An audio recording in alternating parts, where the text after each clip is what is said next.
قطايف يعني رمضان، ورمضان يعني قطايف. ولو عايزين تعرفوا الطريقة وازاي طالعة طرية ولينة كده، تابعوا الفيديو معايا للآخر، وهقول لكم ازاي تطلعوها ناجحة وفيها فراغات وعاملة كده زي بتاع القطايف الجاهزة بالظبط. بصوا طرية ازاي اهي، وبتتقفل كمان اهي. تابعوا معايا الفيديو للآخر وهقول لكم هنعمل ايه. السلام عليكم ورحمه الله تعالى وبركاته. اللهم صل وسلم وبارك على سيدنا محمد وعلى اله وصحبه وسلم اجمعين، امين. ازيكم حبايبي اخواتي في الله، عاملين ايه؟ يا رب تكونوا بخير. النهارده ان شاء الله جايه لكم بوصفه عجينه القطايف، سهله وبسيطه، نفس بتاعه الكنفاني وبتاع القطايف بالظبط، وهتطلع معاكي ناجحه من اول مره ان شاء الله. اتبعي بس معايا الخطوات بالظبط، ونفذي وحطي المقادير زي ما هقولك، وان شاء الله هتطلع احسن من بره، وطريه في العجينه ومقرمشه في الآلية. تابعي معايا الفيديو وان شاء الله هتطلع معاكي كويس وهتعجبك. اول حاجه، عشان بس انا المقطع الاولاني اتقطع مني، تصورته ومعرفش راح فين، فانا هصوره لكم من اول تاني. هعجن عجينه تانية يعني. اول حاجه هنجيب كوبايتين دقيق، هنحط عليهم معلقتين نشا كبار، معلقتين دقيق سميد. دقيق السميد لو مش عايزه ما تحطيش، ده علشان يديها قرمشه كده وهي بتتقلي. والنشا برضو هتعمل معاكي كده. معلقتين دي كوبايتين دقيق، معلقتين دقيق، كوبايتين دقيق، معلقتين دقيق السميد، او اللي هو السيمولينا، او دقيق فرخه، او زي ما يكون عند دول تانية في اماكن تانية. ومعلقتين كبار نشا، معلقه صغيره بيكنج باودر، معلقه صغيره كربونات الصوديوم او البيكربونات او الكربوناتو، معلقه صغيره سكر، ودي هحطها في كوبايه واقلبها معايا مع معلقه صغيره خميره، واقلبهم في كوبايه ميه دافيه. انا هحط لكم برده المقادير في صندوق الوصف.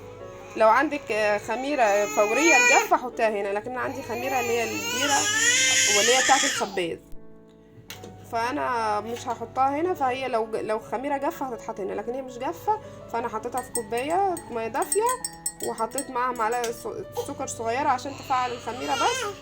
وبعد كده ايه، هحطها على الدقيق. يبقى هو ايه الدقيق، عشان انا لو سقطت مني حاجه بس هكتبها لكم في صندوق الوصف. دقيق ونشا ودقيق سيمولينا وملح، رشه ملح، معلقه صغيره سكر، معلقه صغيره كربونات، معلقه صغيره خميره، وهنقلب كل ده كده. والبيكنج باودر يا بنات. الفانيليا بقى دي اختياري، بس هي الفانيليا بتديها ريحه حلوه بس عشان لو عايزه تعملي الوصفه حادقه، تحشيها جبنه، تحشيها مثلا لحمه، اي حاجه زي كده.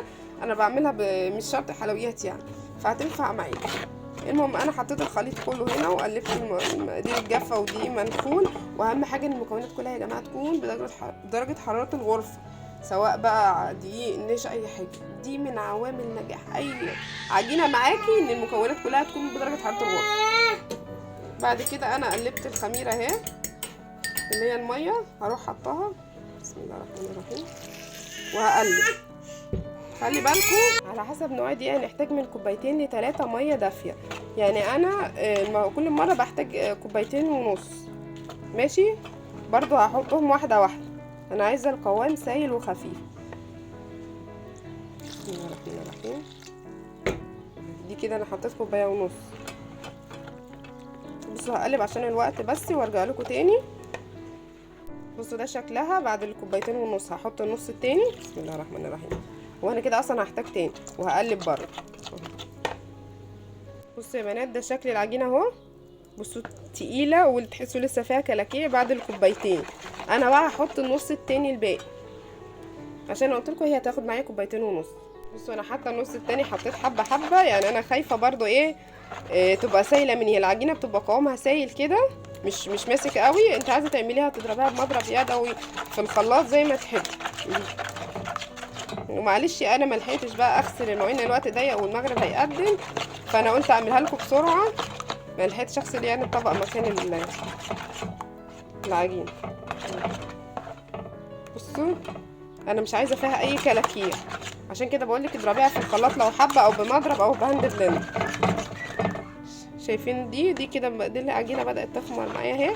احنا مش هنسيبها تخمر، بس هنسيبها ترتاح يا بنات ربع ساعة بس، علشان احنا كده يعتبر في الصيف. لو في الشتاء هتسيبها نص ساعة.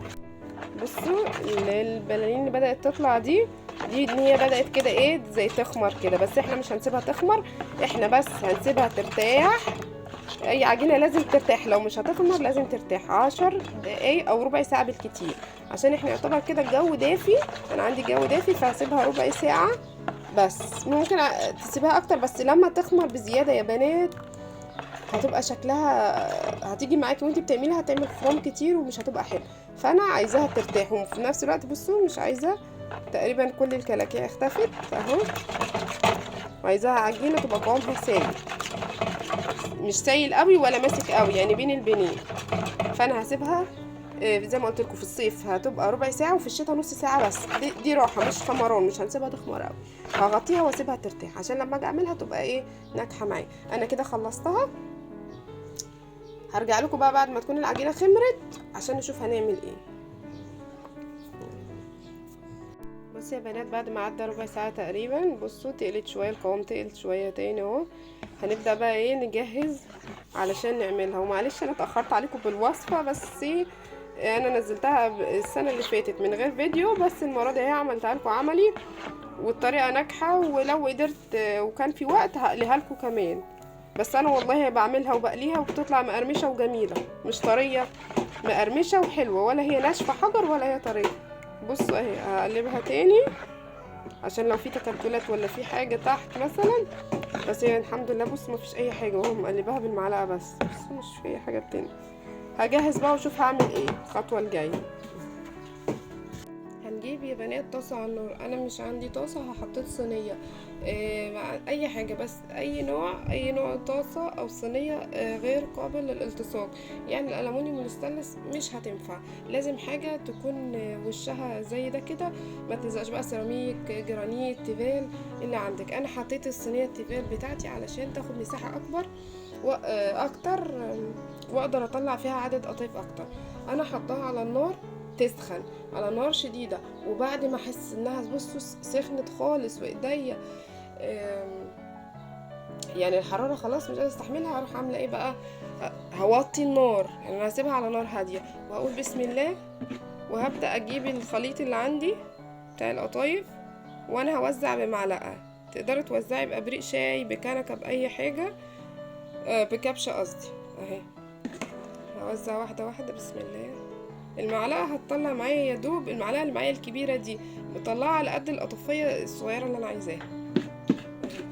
العجينه ناجحه 100%، وان شاء الله هتطلع معاكي كويسه زي بتاعت بره بالظبط اهي. ماشي، هي دي جايه لميل عشان اصلا البوتاجاز عندي مايل، خلي بالكم.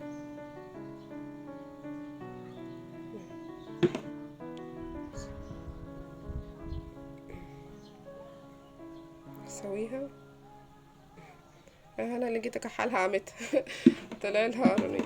المهم انا سبتها كده، هجيب بتاعه الحلويات دي اهي، استنوا دي اهي، هطلع بيها. بس اطلع امتى؟ هتبقى تقعد تقريبا دقيقه على النار على الصينيه السخنه. خلي بالكم اول واحدتين 3 كده او اول حطه هتبقى مش قد كده، عشان لسه برضو الصينيه ما كانتش هتبقى سخنت قوي. هنستنى لما تعمل كلها فقاقيع كده والوش يبدأ ينشف. يعني بصوا دي طرية باينة اهي، ده نشف اللي محطوطة قبل كده. هبدأ اشيل من اللي محطوط الاول بسم الله اهي. بصوا على بقى ايه صينية، وهروح حطاها واروح مغطياها واحطها ليه. بصوا ممكن تطلع معاكم شدة في الاول وبعد كده هتطرى، خلي بالكم لما تتغطى هتطلع بخارها وهتطرى. هكمل بقى بقيه الكميه يا بنات واوريكم الطريقه في الاخر عملت ايه. بصوا دي التانية اهي اهي محمره اهي، واحده واحده. البتاعه دي بتسهل معايا، بس لو مش عندك ممكن تعمليها بمعلقه. ادي الوش اهو ما شاء الله. الطريقه دي انا بعملها على طول من ساعه ما عرفتها، وانا ما عايزه اقول لكم ما بشتريش قطايف من بره اهي. بصوا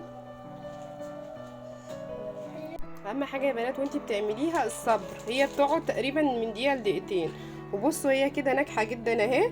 وانا هوريكي برضو لما تبقى عامله يعني عوامل نجاح العجينه، محتاجه ميه، محتاجه دقيق، زي ده ميه زي ده دقيق.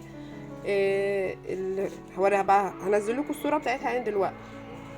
قبل ما تشيليها لازم تستني لما العجينه دي تنشف خالص زي دي كده اهو. لو طلعت معاكي ناشفه شويه هتطرى بعد كده، تحطيها تحتها فوطه وعليها فوطه، او حتى على الاقل عليها فوطه مش لازم تحتها مثلا، وتحطيها على ظهرها زي كده، وبعد كده تغطيها لحين استخدامها يعني. دي بقى الاداه دي بجد حلوه جدا، هتسهل معاكي اهي. بصوا تشال بكل سهوله، ومكان اللي بتخلص اللي بتتشال يعني بحط مكانها تاني اهي. بصوا العجينه سايله وبالمعلقه اهي، جميله والله زي بتاعت بره بالظبط. والمعلقه بتاعتي دي هي كبيره شويه، بس بتطلع لي القطفيه كلها بحجم واحد على قد ما انا عايزه يعني. حطيت لك اهم حاجه ما تحطهاش بس يا بنات على بعض وهي سخنه، علشان هتلزق في بعض وهتقطع منك. لازم تفرديها، ولما تبرد تحطيها على بعض عادي بقى، وعينيها او تحطيها في الطبق اللي انت عايزاه. بصوا هي اصلا لما تكون خلاص جهزت انها تطلع يعني واتحمرت، هتلاقيها بتطلع لوحدها. انما زي كده يبقى هي لسه يعني هي ايه، بتتفك معايا لوحدها لما بتكون خلاص العجينه جاهزه انها تطلع وانها استوت خلاص. مش شرط الوش يكون محمر خالص يا بنات، يعني ممكن ايه، بصوا في كده، شوف لكم واحده تانية فاتحه شويه في كده اهو فاتحه، يعني ايه المهم انها تكون كويسه. ولو دي كانت مخرمه منك كتير والخروم واسعه مش هتبقى معاكي حلوه، وهتفك منك في الزيت، وهتبقى يعني مش هتبقى حلوه، هتبقى ناشفه جامد كده. بصوا هي لما بتستوي بترفع لوحدها ما شاء الله. المسام بتاعتها بتبقى معقوله مش واسعه خالص. لما بتكون واسعه خالص دي بيبقى معناها ان العجينه اختمرت جامد، ودي بتبدا تعمل منك بقى بعدها لحد اخر حبيتين معاكي او كده، بتكون بقى العجينه ايه، خدت جو السخونيه في المطبخ ومريحه بقالها كتير. انا بصوا بتلخبط مني بس عشان انا مركزه في الموبايل مش مركزه وانا بطلع. هخلص بقى الكميه كلها وارجع لكم في الاخر. خلي بالكم يا بنات شربات القطايف برضو بيبقى شربات تقيل، اللي هو كوبايتين سكر عليهم كوبايه ميه، وبعد ما يغلي من غير تقليب تسيبيه على النار، وبعد ما يغلي توطي عليه شويه وتحطي بقى عصره الليمون ومع الفانيليا او ميه الورد او ماء الزهر. هنزل لكم برضو الطريقه بتاعته على في صندوق الوصف. ولو عايزه لو يعني حابه تحطي بقى معلقتين عسل نحل او عسل جلوكوز، بيديله قوام تقيل كده وليه طعم كده مختلف وريحه حلوه. لو مش عندك عادي ده اختياري يعني يا بنات. وخلي بالكم القطايف برضو في ناس بتحط لها لبن بودر، انا والله ما حطيت اي نوع لبن بودر، وبصوا ما شاء الله عليها طريه وحلوه وطالعه ناجحه وكل حاجه. اصل خلي بالكم يعني بتاع الكنافه والقطايف مش هيحط لنا لبن بودر، هو ده كيلو اللبن البودر معدي 100 وشويه، تقريبا 150 جنيه، يعني هيبقى لنا كيلو قطايف ب30 جنيه يحط عليهم لبن بودر. هو ممكن يحليها شويه ده يعني يزود قيمتها الغذائيه، بس احنا في القناه هنا انا بعتمد ان انا اعمل لكم الحاجه اقتصاديه نوعا ما، يعني اللي هي ايه ما تكونش مكلفه. الكميه دي الكوبايتين دي دول اللي هم تقريبا ربع كيلو بيطلعوا معايا كميه حلوه.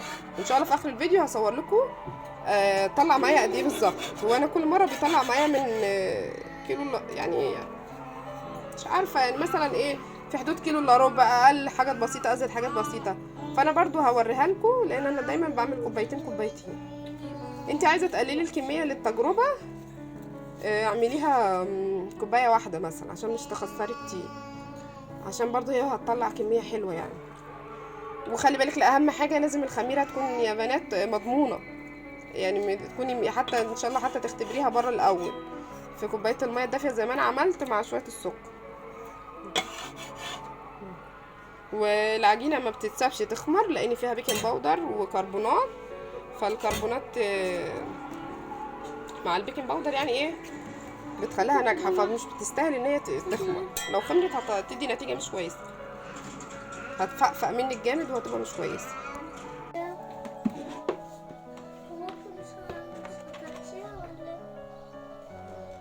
بيدور ابني على الحشو قبل المعمل. بصوا دي اخر واحده في البوله، هروح اجيب الحبه التانيين واحطهم في البوله اللي عندي على بس ما اخلصها. هخلص بقى الكميه وارجع لكم تاني على ما الاذان يخلص وكده، وارجع لكم بقى اكون خلصت خالص. بصوا بقى يا بنات كده بعد ما خلصت الكميه كلها ما شاء الله اهي ماشي. زي ما قلت لكم دي اللي هتطلع في الاول. بصوا شكلها بتبقى زي معجنه شويه كده، او عشان الطاسه ما سخنتش يعني، بس عادي مش هيجرى حاجه، الولاد بياكلوها. انا عايزه اقول لكم انهم عاملين ياكلوا فيها اصلا من ساعه ما اتعمل. سيبها لهم هياكلوها عادي، او اقليها كده في الزيت لو مش هتقفل معايا. التانية بقى بصوا بسم الله ما شاء الله عامله ازاي. بصوا الطراوه اهي. طبعا السر انها تفضل طريه انها تفضل متغطيه اهي. معلش هو انا اخرت عليكم الفيديو شويه بس على ما فضيت ان انا اصوره.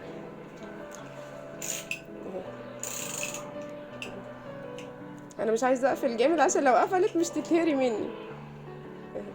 وكل ده من كوبايتين دقيق بس اهو. ما شاء الله اهي الكميه اهي طالعه حلوه اهي. هي المفروض انها متحمره شويه بس علشان الاضاءه بس والفلاتر بتاعه الموبايلات. تقدري بقى تقليها في الزيت براحتك، تعملي فيها اللي انت عايزاه. انا مش هقليها النهارده، هحشيها واسيبها. انت تقدري تحشيها بقى مكسرات، تقدري تحشيها حشوات حادقه يا بنات. انا جربتها جميله. ممكن تحشيها جبنه زي السمبوسك، او تحشيها لحمه مفرومه، او اي حاجه.